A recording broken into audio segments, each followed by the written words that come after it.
মা আজকে আমরা ভিডিও দেবো মিস্টার টিপোলার। ও মা আইডি সার্চ করে নিলাম।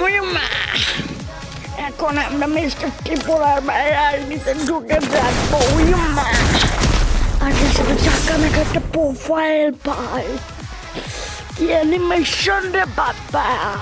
এখন আমরা সবাই দেখতে পাচ্ছি ভুইয়া পাশে কেমন করেছে কতগুলা। এগুলো তো ভুইয়া পাচ্ছে, ভালোই কেলেম করেছে। ওর ভুইয়া পাচও আছে।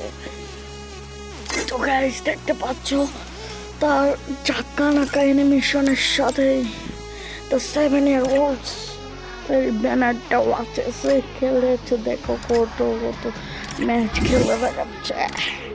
তো মাই গড, গানের সব গানে রয়েছে ওনার ভালো অ্যাবিলিটি। দেখো সবই বউ আছে। দেখো গাইস, তাহলে তোমরা দেখতে পাচ্ছ এরকম আইডি দেখেছো, কখনো দেখেছো? এরকম আইডি দেখতে গেলে সচরাচর পাওয়া যায় না গাইস। দেখো আজকের মতো ভিডিওটা এইটুখানি। দিল আল্লাহ হাফেজ।